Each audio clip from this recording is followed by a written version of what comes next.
Hello दोस्तों, Aditya classes में आपका स्वागत है। आइए आज हम लोग क्लास 12th के फिजिक्स का नेक्स्ट टॉपिक वैद्युत बल का गुरुत्वाकर्षण बल से तुलना करते हैं। आज की टॉपिक है वैद्युत बल का गुरुत्वाकर्षण बल से तुलना। यही टॉपिक है कि वैद्युत बल का गुरुत्वाकर्षण बल से तुलना, जिसको इंग्लिश में कहते हैं हम कि comparison of electric force to gravitational force. Comparison of electric force to gravitational force. आइए हम लोग वैद्युत बल और गुरुत्वाकर्षण बल की तुलना करते हैं। इसका फर्स्ट पॉइंट देखते हैं। इसका फर्स्ट पॉइंट तो हमको पहले से ज्ञात है कि जो वैद्युत बल है, वैद्युत बल का फार्मूला होता है कि F बराबर K Q1 Q2 upon R square, और गुरुत्वाकर्षण बल का फार्मूला होता है कि F बराबर G M1 M2 upon R square. तो पहला पॉइंट तो हमको यही मिल रहा है कि जो वैद्युत बल है इसको वैद्युत बल कहते हैं, इसको गुरुत्वाकर्षण बल कहते हैं। तो वैद्युत बल किन्हीं दो आवेशों के बीच लगता है, जबकि गुरुत्वाकर्षण बल किन्हीं दो वस्तुओं या किन्हीं दो वस्तुओं के द्रव्यमानों के बीच लगता है। तो हम पहला पॉइंट तो हमको यहीं से पता है, तो हम पहला पॉइंट लिख लेते हैं कि वैद्युत बल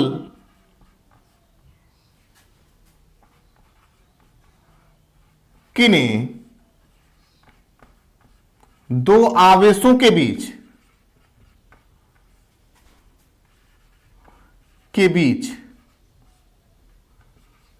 लगता है, जबकि गुरुत्वाकर्षण बल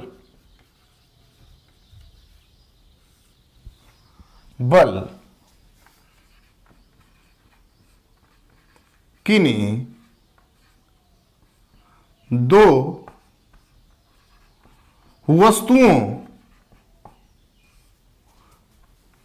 के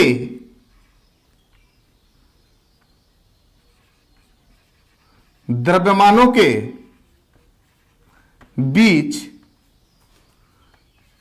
लगता है।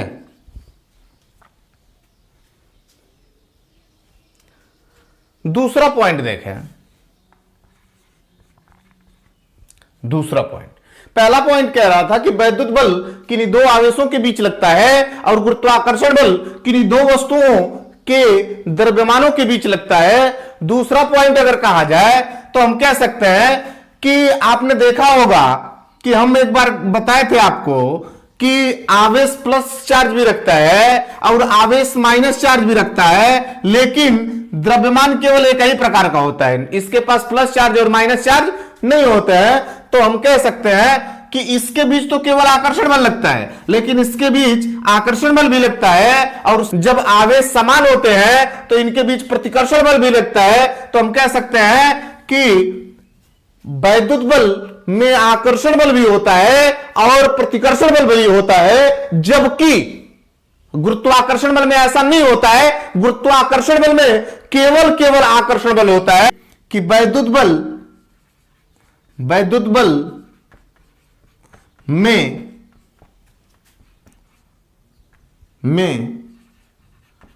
आकर्षण तथा प्रतिकर्षण दोनों होता है, जबकि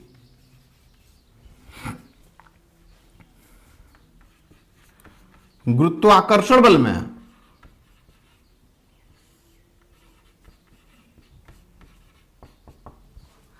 केवल आकर्षण होता है।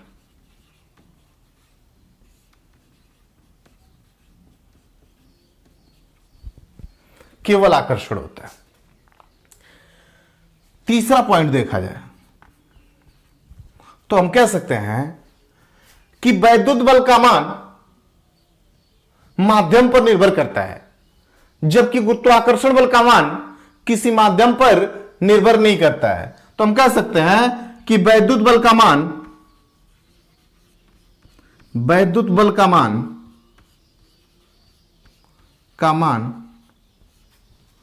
माध्यम पर निर्भर करता है, जबकि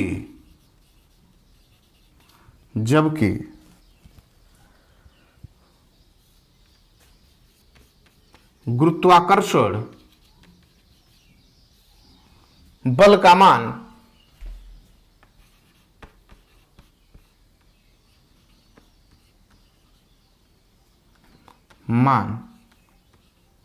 किसी माध्यम पर निर्भर नहीं करता है, किसी माध्यम पर निर्भर नहीं करता है। अगर चौथा पॉइंट देखा जाए, तो चौथा पॉइंट हम कह सकते हैं कि जो वैद्युत बल का मान होता है वो गुरुत्वाकर्षण बल के अपेक्षा बहुत अधिक होता है। तो हम कह सकते हैं कि वैद्युत बल का मान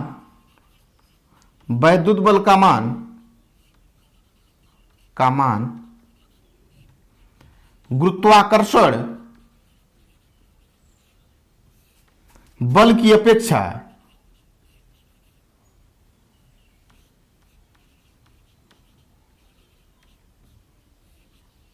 बहुत अधिक होता है, अगला पॉइंट देखिए। अगला पॉइंट कहता है कि अगर दो प्रोटॉनों के बीच वैद्युत बल और गुरुत्वाकर्षण बल निकाला जाए तो वैद्युत बल का मान गुरुत्वाकर्षण बल के मान का 10 के पावर 36 गुना तथा दो इलेक्ट्रॉन हो तो उनके बीच लगने वाला जो वैद्युत बल का मान होता है गुरुत्वाकर्षण बल के मान का लगभग 10 के पावर 43 गुना होता है। अगर लिखना चाहूं तो कह सकता हूं कि दो प्रोटॉनों के मध्य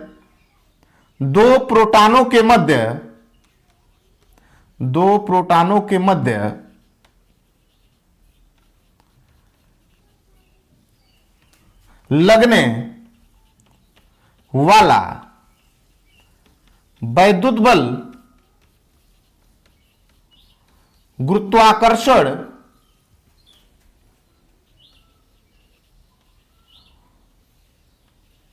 बल से 10 के पावर 36 गुना तथा दो इलेक्ट्रॉनों के मध्य लगने वाला वैद्युत बल गुरुत्वाकर्षण बल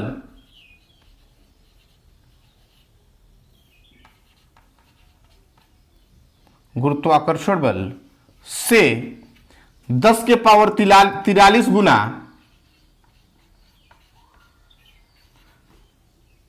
अधिक बड़ा होता है।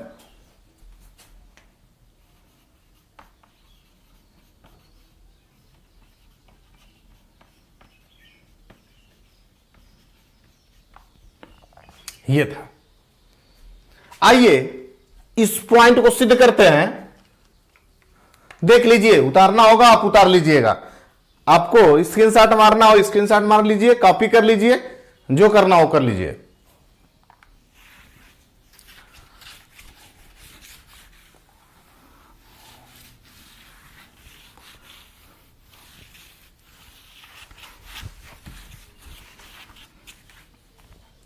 हम लोग सिद्ध करने वाले हैं, हम लोग सिद्ध करने वाले हैं कि दो प्रोटॉनों के मध्य, दो प्रोटॉनों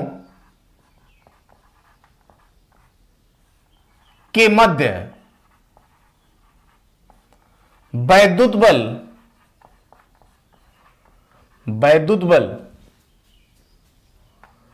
का गुरुत्वाकर्षण बल से तुलना। आइए करके देखते हैं। वैद्युत बल को अगर देखा जाए तो वैद्युत बल का फार्मूला अगर हम लिखें एफ इलेक्ट्रिक फोर्स, अगर लिखें कि एफ ई, तो हम कह सकते हैं इलेक्ट्रिक फोर्स बराबर के Q1 Q2 upon R square. हम इसको इक्वेशन 1 मान लेते हैं। इस इक्वेशन 1 को, स्टैंडर्ड इक्वेशन को अगर मैं दो प्रोटॉनों के लिए यूज करूं तो हम कह सकते हैं कि Q1 इक्वल टू Q2, क्योंकि दोनों प्रोटॉन है। Q1 equal to Q2 equal to QP का जो चार्ज होगा वो होगा 1.6 गुणे 10 टू द पावर -19 कूलाम, यही होगा। अगर इसको मॉडिफाई करूं तो हम लिख सकते हैं एफ ई, इसको फर्स्ट इक्वेशन मत मानिएगा, एफ ई बराबर के क्यू पी आगुड़े क्यू पी आ बटा आर स्क्वायर। तो एफ ई बराबर के क्यू पी का स्क्वायर अपान आर स्क्वायर, ये इक्वेशन 1 हो गया। जहां के का मान 9 गुणे 10 के पावर 9 न्यूटन मीटर स्क्वायर प्रति कूलाम स्क्वायर होगा। अगर गुरुत्वाकर्षण बल की बात कर लें तो गुरुत्वाकर्षण बल क्या होगा? एफ जी बराबर जी m1 m2 upon R square. अगर यहां देखा जाए तो जो m1 है वही m2 के बराबर होगा, क्योंकि प्रोटॉन, इसको हम mp कह लेते हैं, मास ऑफ प्रोटॉन, और इसका मान होता है 1.67 गुणे 10 टू द पावर -27 kg, इतना होता है। तो अगर G का मान देखा जाए, कैपिटल G का मान, तो कैपिटल G का मान होता है 6.67 गुणे 10 के पावर -11 न्यूटन मीटर स्क्वायर प्रति किलोग्राम स्क्वायर, इतना होता है। इसको अगर मैं लिखना चाहूं तो लिख सकता हूं कि एफ जी बराबर जी एम पी गुणे एम पी बटा आर स्क्वायर, अर्थात एफ जी बराबर जी एम पी का स्क्वायर बटा आर स्क्वायर। इसको हम इक्वेशन 2 मान लेते हैं। अब इक्वेशन 1 में इक्वेशन 2 की भाग देते हैं। इक्वेशन 1 में इक्वेशन 2 की भाग दे दीजिए। F E upon F G बराबर, एफ ई का मान है के क्यू पी का स्क्वायर बटा आर स्क्वायर बटा जी एमपी का स्क्वायर बटा आर स्क्वायर। आर स्क्वायर से आर स्क्वायर कट गया।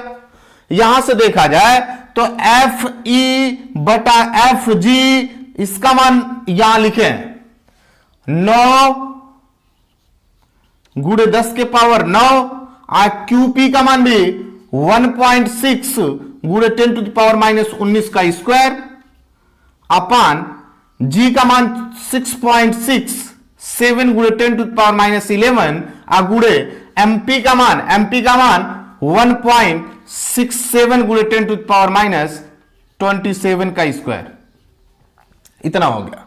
अगर यहां से देखा जाए तो इसको हम लिख सकते हैं कि एफ ई बटा एफ जी, एफ ई बटा एफ जी, इसको हल करिए। यहां से 9 गुणे, यहां से देखा जाए तो 10 के पावर 9 और 16 में 16 का गुणा कर लीजिए और या 1.6 गुड़े 1.6 लिख लीजिए, 1.6 गुड़े 1.6 आप गुड़े 10 टू पावर माइनस 38 अपान, इसको लिख लीजिए 6.67 गुड़े 10 टू पावर माइनस 11 आगुड़े 1.67 आगुड़े 10 टू पावर माइनस 27 आगुड़े 1.67 गुड़े 10 टू पावर माइनस 27, इसको लिख लीजिए। अगर यहां से देखा जाए तो ऑलमोस्ट हम इसको काट सकते हैं, इसको काट लीजिए, लगभग है। अब बचा क्या? बचा एफ ई बटा एफ जी बराबर, यहां से 9 बचा, इसको इसमें जोड़ लीजिए, बचेगा 10 टू द पावर माइनस 29 अब बटा, इसको देख लीजिए, यह बचेगा 6.67 गुड़े, यहां से यहां करेंगे आप तो गुड़े 10 टू द पावर, यहां से देखिए 27 दूना 54, आज 54 में 11 जोड़ेंगे तो 54 में 11 जोड़ के देख लीजिए कितना आता है, 54 में 11 जोड़ेंगे तो 65 आएगा, -65। इसमें इसकी भाग दे दीजिए तो एफ ई बटा एफ जी बराबर, यहां से 1.34 आगुड़े, इसको ऊपर लेके चले जाइए, यहां से आएगा 10 to the power minus 29 plus 65, इतना आएगा। इसमें से आप घटाएंगे तो आएगा एफ ई बटा एफ जी बराबर 1.34 गुणे 10 टू द पावर 36।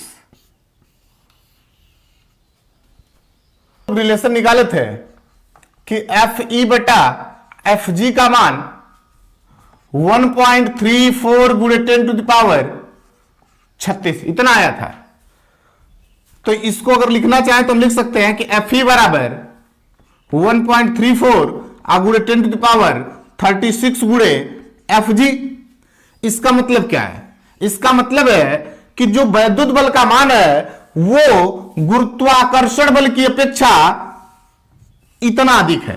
तो दोनों बराबर कब होगा? जब इसमें इतना का गुणा कर दिया जाएगा। तो यही रिप्रेजेंट कर रहा है कि जो वैद्युत बल का मान है वो गुरुत्वाकर्षण बल की तुलना में 10 के पावर 36 गुना अधिक होता है। तो इसीलिए 10 के पावर 36 इसमें गुणा किया गया है और तब इन दोनों को आपस में बराबर किया गया है। तो यही रिलेशन निकालना था।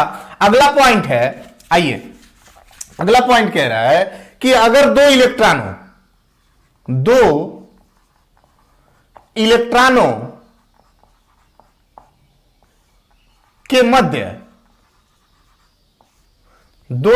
के मध्य वैद्युत बल तथा गुरुत्वाकर्षण बल की तुलना, यही पॉइंट है। अभी हम लोग वैद्युत बल का मान लिखे थे K Q1 Q2 अपान R स्क्वायर।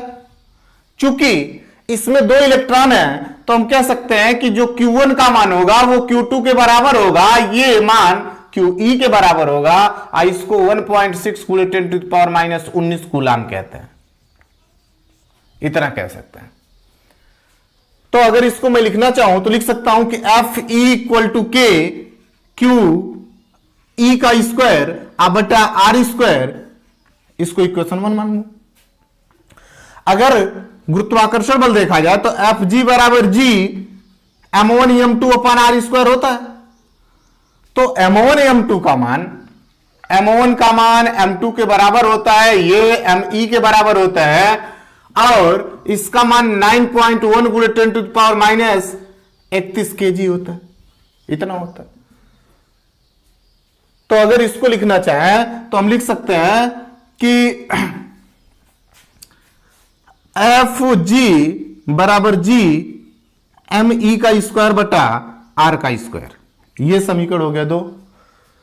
चूंकि के का मान भी आप जानते हैं कि 9 गुणे 10 के पावर 9 न्यूटन मीटर स्क्वायर प्रति कूलाम स्क्वायर, और जी का मान भी जानते हैं कि कि 6.67 गुणे 10 के power minus 11 newton metre square प्रति किलोग्राम स्क्वायर, यह भी जानते हैं। अब इन्हीं डाटाओं को रख लीजिए और इनका अनुपात निकाल लीजिए। अगर मैं लिखना चाहूं तो लिख सकता हूं कि इक्वेशन 1 में भाग देने पर इक्वेशन 2 की, तो एफ ई बटा एफ जी बराबर यहां से बच गया के क्यू पी का स्क्वायर, क्यू ई का स्क्वायर बटा आर स्क्वायर बटा जी एम ई का स्क्वायर बटा आर स्क्वायर, आर स्क्वायर से आर स्क्वायर कट गया, एफ ई बटा एफ जी बराबर के बटा जी आगुड़े क्यू ई का स्क्वायर बटा एम ई का स्क्वायर। मान रख लीजिए एफ ई बटा एफ जी, इसका मान 9 गुणे 10 के पावर 9, इसका मान 1.6 गुणे 10 टू द पावर माइनस 19 का स्क्वायर, इसका मान 6.67 गुणे 10 के पावर माइनस 11, इसका मान 9.1 गुणे 10 के पावर माइनस 31 का होल स्क्वायर। अगर यहां से देखा जाए तो एफ ई बटा एफ जी बराबर 9 गुणे 10 के पावर 9, इसको लिखना चाहे तो 2.56 गुणे 10 के पावर माइनस 19 दूनी 38 बटा 6.67 गुणे 10 के पावर माइनस 11, इसको लिख लीजिए 9.1 गुणे 10 टू द पावर 31 गुणे 9.1 गुणे 10 टू द पावर माइनस 31। अगर देखा जाए तो ये 9 और 9.1 एक दूसरे से कट जाएंगे, क्योंकि ये अप्रॉक्सीमेट वैल्यू है और फिजिक्स में अप्रॉक्सीमेट वैल्यू आपस में कट जाती हैं। तो यहां से देखा जाए तो यहां से बच गया हमारे पास एफ ई बटा एफ जी बराबर 2.56 गुणे 10 के पावर, इसमें से इसको घटा दीजिए माइनस 29 बटा, इसमें इसका गुणा कर दीजिए, तो इसमें इसका गुणा करेंगे तो आएगा 60.69 गुणे 31 31 62 62 11 73 10 के पावर माइनस 73। इसको ऊपर लेके जाइए, इसको भाग देंगे आप तो आएगा 0.0421 गुणे 10 टू द पावर, इसको ऊपर आप करेंगे तो आएगा 44। इसमें से एक दशमलव एक स्थान तक उधर लेके चले जाइए तो 0.421 गुणे 10 टू द पावर 43, यही एफ ई बटा एफ जी का मान आ गया। अर्थात इसको लिखना चाहें तो हम लिख सकते हैं कि एफ ई बराबर 0.421 गुणे 10 to the power 43 F G. इसका मतलब कि जो वैद्युत बल का मान है वो 43 गुना है एफ जी के मान का, गुरुत्वाकर्षण बल के मान का। यही हमको निष्कर्ष निकालना था। अगला पॉइंट, वैद्युत क्षेत्र, इलेक्ट्रिक फील्ड। इलेक्ट्रिक फील्ड क्या होती है?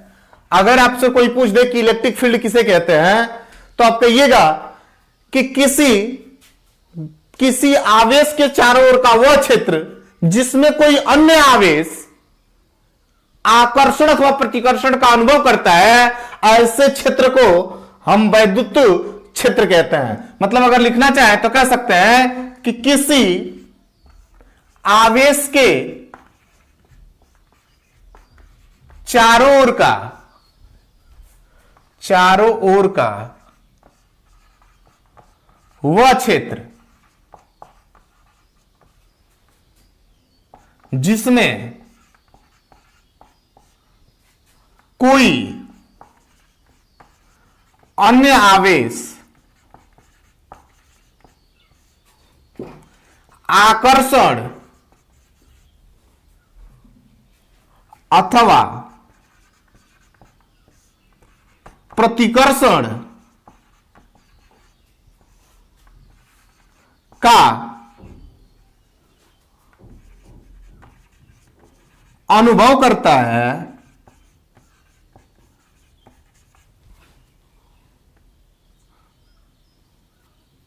उस क्षेत्र को वैद्युत क्षेत्र कहते हैं।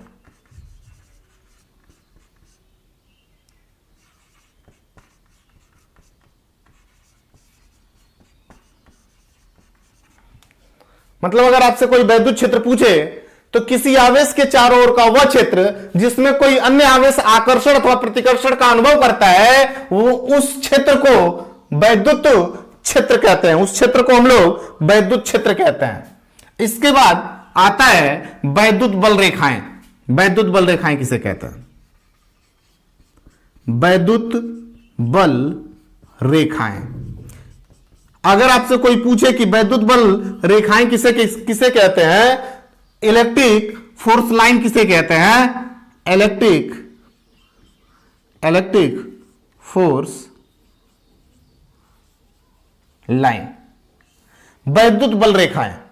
अगर वैद्युत बल रेखाएं अगर आपसे कोई पूछता है कि वैद्युत बल रेखा किसे कहते हैं, तो आप सिंपल वे में बताइएगा कि वैद्युत क्षेत्र में खींची गई वह काल्पनिक रेखाएं जो एकांक धनावेश लेकर गमन करती हैं, उन्हीं को हम वैद्युत बल रेखाएं कहते हैं। हम लिख देते हैं, आप ध्यान से देख लीजिएगा कि वैद्युत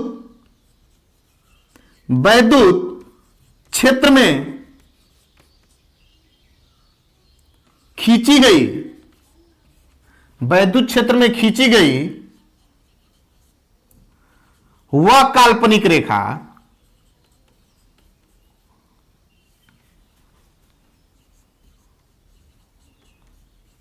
जो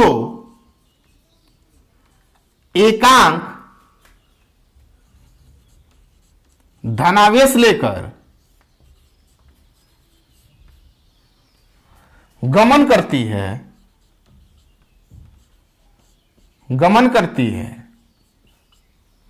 वैद्युत बल रेखाएं कहलाती है।